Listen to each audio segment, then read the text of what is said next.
So I don't like to boast, but I am very good at finding things to be annoyed about.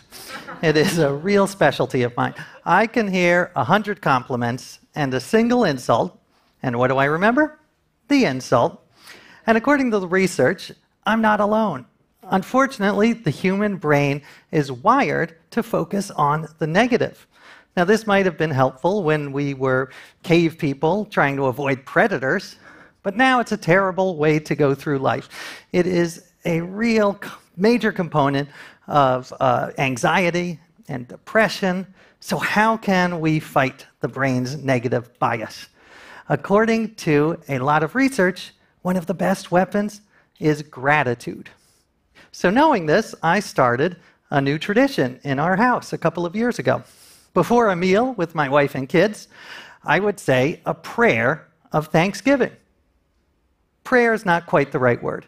I'm agnostic. So instead of thanking God, I would thank some of the people who helped make my food a reality. I'd say, I'd like to thank the farmer who grew these tomatoes, and the trucker who drove these tomatoes to the store, and the cashier who rang these tomatoes up. And I thought it was going pretty well, this tradition. Then one day, my 10-year-old son said, "You know, Dad, those people aren't in our apartment. They can't hear you. If you really cared, you would go and thank them in person." And I thought, that's an interesting idea. Now, I'm a writer, and for my books, I like to go on adventures, go on quests. So I decided I'm going to take my son up on his challenge. It seemed simple enough, and to make it even simpler, I decided to focus on just one item, an item I can't live without, my morning cup of coffee. Well, it turned out to be not so simple at all. This quest took me months. It took me around the world because I discovered that my coffee would not be possible without hundreds of people I take for granted. So I would thank the trucker who drove the coffee beans to the coffee shop, but he couldn't have done his job without the road. So I would thank the people who paved the road. And then I would thank the people who made the asphalt for the pavement. And I came to realize that my coffee, like so much else in the world, requires the combined work of a shocking number of people from all walks of life. Architects, biologists, designers, miners, goat herds, you name it. I decided to call my project Thanks 1,000, because I ended up thanking over 1,000 people. And it was overwhelming, but it was also wonderful, because it allowed me to focus on the hundreds of things that go right every day, as opposed to the 3 or 4 that go wrong. And it reminded me of the astounding interconnectedness of our world. I learned dozens of lessons during this project, but let me just focus on 5 today. The first is look up. I started my trail of gratitude by thanking the barista at my local coffee shop, Joe Coffee in New York. Her name is Chung, and Chung is one of the most upbeat people you will ever meet. Big smiler, enthusiastic hugger. But even for Chung, being a barista is hard. And that's because you are encountering people in a very dangerous state. You know what it is? Pre-caffeination. So Chung has had people yell at her until she cried, including a 9-year-old girl who didn't like the whipped cream design that Chung did on her hot chocolate. So I thanked Chung, and she thanked me for thanking her. I cut it off there. I didn't want to go into an infinite thanking loop. But Chung said that the hardest part is when people don't even treat her like a human being. They treat her like a vending machine. So they'll hand her their credit card without even looking up from their phone. And while she's saying this, I'm realizing I've done that. I've been that a-hole. And at that moment, I pledged, when dealing with people, I'm going to take those 2 seconds and look at them, make eye contact, because it reminds you, you're dealing with a human being who has family and aspirations and embarrassing high school memories. And that little moment of connection is so important to both people's humanity and happiness. All right, second lesson was smell the roses and the dirt and the fertilizer. After Chung, I thanked this man. This is Ed Kaufman. And Ed is the one who chooses which coffee they serve at my local coffee shop. He goes around the world to South America, to Africa, finding the best coffee beans. So I thanked Ed, and in return, Ed showed me how to taste coffee like a pro. And it is quite a ritual. You take your spoon and you dip it in the coffee, and then you take a big, loud slurp, almost cartoonishly loud. This is because you want to spray the coffee all over your mouth. You have taste buds in the side of your cheeks, in the roof of your mouth. You got to get them all. So Ed would do this, and his face would light up, and he would say, "This coffee tastes of Honeycrisp apple and notes of soil and maple syrup." And I would take a sip, and I'd say, "I'm picking up coffee. It tastes to me like coffee." And but inspired by Ed, I decided to really let the coffee sit on my tongue for 5 seconds. We're all busy, but I could spare 5 seconds, and really think about the texture and the acidity and the sweetness. And I started to do it with other foods. And this idea of savoring is so important to gratitude. Psychologists talk about how gratitude is about taking a moment and holding on to it as long as possible, and slowing down time so that life doesn't go by in one big blur, as it often does. Number 3 is find the hidden masterpieces all around you. Now, one of my favorite conversations during this year was with the guy who invented my coffee cup lid. And until this point, I had given approximately 0 thought to coffee cup lids. But I loved talking to this inventor, Doug Fleming, because he was so passionate, and the blood and sweat and tears he put into this lid, and that I had never even considered. He says a bad lid can ruin your coffee, that it can block the aroma, which is so important to the experience. So he's very innovative. He's like the Elon Musk of coffee lids. So he designed this lid that's got an upside-down hexagon, so you can get your nose right in there and get maximum aroma.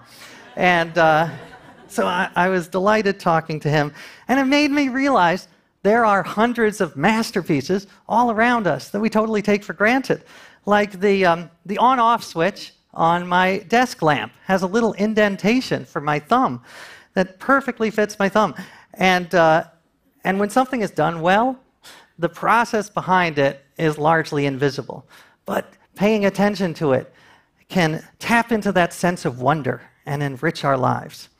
Number 4 is fake it till you feel it. By the end of the project, I was just in a thanking frenzy. So I would get up and spend a couple hours. I'd write emails, send notes, make phone calls, visit people to thank them for their role in my coffee. And some of them, quite honestly, not that into it. They would be like, "What is this? Is this a pyramid scheme? What do you want? What are you selling?" But most people were surprisingly moved. I remember I called the woman who does the pest control for the warehouse where my coffee is served. Where my coffee is stored. And I said, "This may sound strange, but I want to thank you for keeping the bugs out of my coffee." And she said, "Well, that does sound strange, but you just made my day." And it was like an anti-crank phone call. And it didn't just affect her, it affected me. Because I would wake up every morning in my default mood, which is grumpiness, but I would force myself to write a thank you note, and then another, and then another. And what I found was that if you act as if you're grateful, you eventually become grateful for real. The power of our actions to change our mind are astounding. So often we think that thought changes behavior, but behavior very often changes our thoughts. And finally, the last lesson I want to tell you about is practice 6 degrees of gratitude. And every stop on this gratitude trail would give birth to 100 other people that I could thank. So I went down to Colombia to thank the farmers who grow my coffee beans. And it was in a small mountain town, and I was driven there along these curvy cliffside roads, and every time we went around a hairpin turn, the driver would do the sign of the cross. And I was like, thank you for that, but can you do that while keeping your hands on the wheel? Because I am terrified. But we made it, and I met the farmers, the Guarnizo brothers. It's a small farm. They make great coffee. They're paid above fair trade prices for it. And they showed me how the coffee is grown. The bean is actually inside this fruit called the coffee cherry. And I thanked them. And they said, well, we couldn't do our job without 100 other people. The machine that depulps the fruit is made in Brazil. And the pickup truck, they drive around the farm, and that is made from parts from all over the world. In fact, the U.S. Exports steel to Colombia. So I went to Indiana, and I thanked the steel makers. And it just drove home that it doesn't take a village to make a cup of coffee. It takes the world to make a cup of coffee. And this global economy, this globalization, it does have downsides, but I believe the long-term upsides are far greater. That progress is real. We have made improvements in the last 50 years, that poverty worldwide has gone down, and that we should resist the temptation to retreat into our silos, and we should resist this upsurge in isolationism and jingoism. Which brings me to my final point, which is my hope that we use gratitude as a spark to action.